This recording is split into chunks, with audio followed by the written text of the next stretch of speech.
Good morning. I hope everyone's doing awesome today. All right, I'm going to be in Exodus. I'm going to talk about the secret place today. So Exodus chapter 33, verse 7, Moses took his tent and pitched it outside the camp, far from the camp, and called it the tabernacle of meeting. And let me turn the page.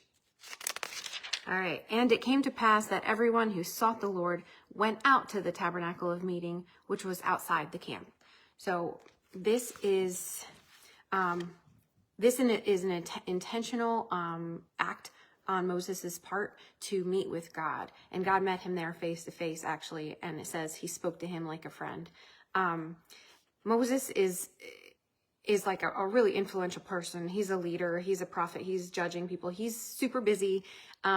He has a lot of time consuming duties that he has to get done, but he does not neglect to meet with God himself. So I want to talk a little bit about the secret place, which is basically the tent of meeting. And we call it the secret place today because it's where we go in secret or alone to meet with God.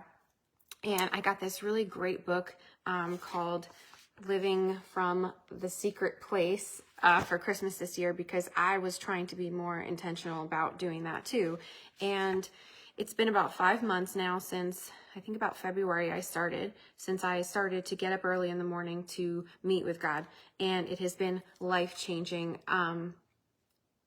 You have to, okay, so this book kind of outlines really how to do it, and it's like makes it a lot easier than it sounds, because I don't know if I think it definitely helps to say that the devil's always trying to like stop us from doing things that we should be doing, or that's gonna like give us more spiritual maturity or grow us in our faith. He's gonna tell us not to do certain things. So my entire life I've not been a morning person. I never ever was a morning person. I never wanted to wake up. All those years with my kids when they were little, I would basically wake up when they woke up and I hit the ground running. And in my mind, I was telling myself, Satan was telling me, you're not a morning person. You can sleep in.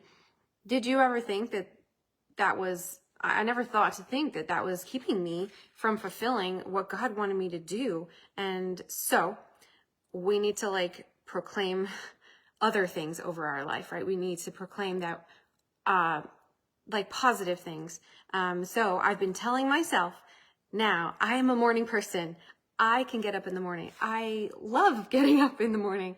So it's actually been really helpful. And, I don't claim to be, not a morning person anymore. So anyway, what does the secret place look like? Like, I'll give you an example. Like, I have to do it in the morning because otherwise I don't. My house is crazy and I've tried it throughout the day and it doesn't work for me, but it might be a different time of day for you. What are you going to be doing there? You're going to be praying. You can read the word. You can, and again, this book kind of helps with like giving you examples of what to do in the secret place if you're new to it. Thanksgiving and praise, time in the word, intercessory prayer.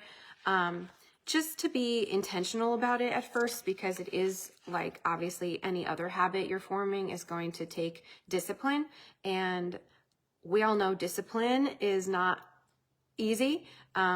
Discipline is not meant to be, we can discipline ourselves to like go on a diet to lose weight. We can discipline ourselves to practice an instrument to become really good at it.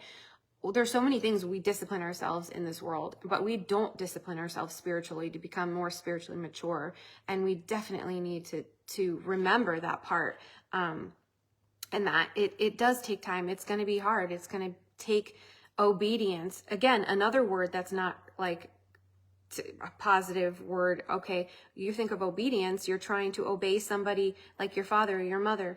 It's not something we want to do, but we should be doing it. So obedience, it takes faith. Anyway, so these are the kinds of things like, that Moses was doing even in the midst of his crazy life. He was taking time to seek God. So I encourage everyone to do that. Maybe you find that your faith is really weak right now. this is going to help. Our faith doesn't grow if we don't take action. It doesn't grow if you don't put it to the test, right? So I was like, my faith, grow my faith, God. How come I am like, feel like I don't have any faith anymore? And it's like, because you're not seeking me. You're not putting me first. You're not taking action. And this, this is part of the action I'm trying to take, is to just be faithful, and it's good. So,